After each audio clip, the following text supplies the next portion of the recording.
وبينما كانت آمنة أم النبي صلى الله عليه وسلم تنتظر رجلها الشاب لتبشره بأن في أحشائها جنينا يوشك أن تقر به عينهما، مرض عبد الله ومات، وأراد الله أن يخرج هذا المولود المنتظر إلى هذه الدنيا يتيما. مات عبد الله وعمره 25 سنة. مات ولما يعلم بحمل زوجته،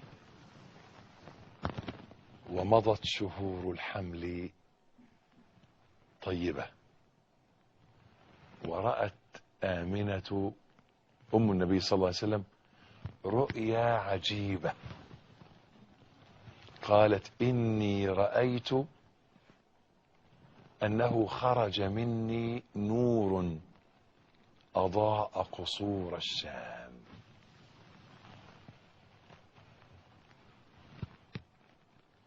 في حادثة شق الصدر لما جاءت حليمة السعدية، وهي هتيجي معانا حادثة شق الصدر إن شاء الله، خايفة عليه ومرعوبة، قالت لها: خدي ابنك حصلت له حاجة.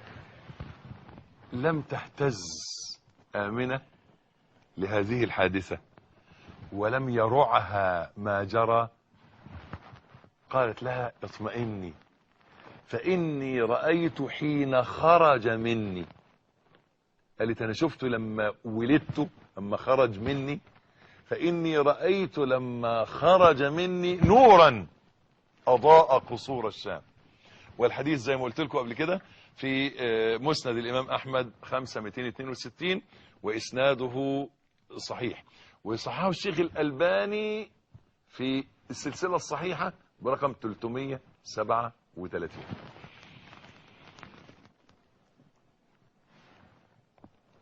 طب الأصح خذوا من كلام النبي بقى صلى الله عليه وسلم.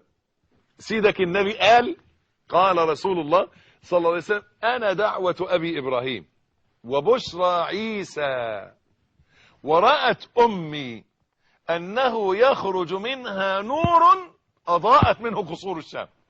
صدق بقى سيدك النبي صلى الله عليه وآله وصحبه وسلم، لما الأم شافت المنام ده، شافت أنه يخرج منها نور ينور قصور الشام. قصور الشام دي اللي هي قيصر، النصارى. استبشرت الأم وظلت تترقب، ثم ولد الهادي محمد.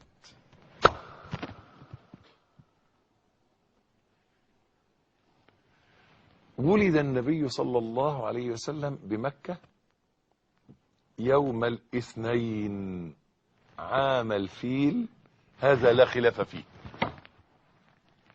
لا خلاف عليه انه اتولد يوم الاثنين، انه اتولد عام الفيل، انه اتولد في مكة، لا خلاف في ذلك. الأكثرون على أنه ليلة 12 من شهر ربيع الأول، ليلة 12 ربيع الأول، ليلة الاثنين 12 ربيع الأول.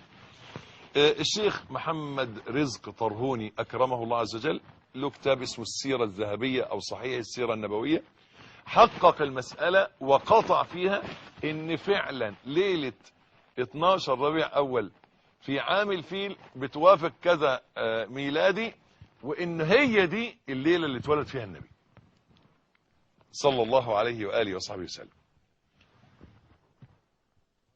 سواء كانت 12 ربيع أول أو لم تكن، فالاحتفال بمولد النبي بدعة.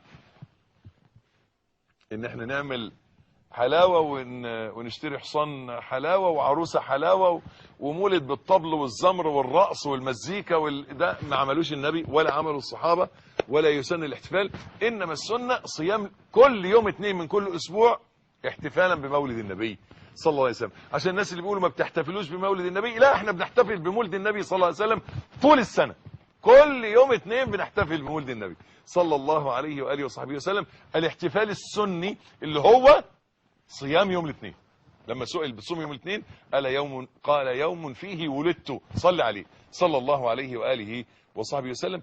ولد في دار أبي طالب بشعب بني هاشم، واستقبل عبد المطلب ولادة حفيده باستبشار وجزل، ولكن الحقيقة رغم حفاوة الجد الحنون إلا أن محمدا يتيم.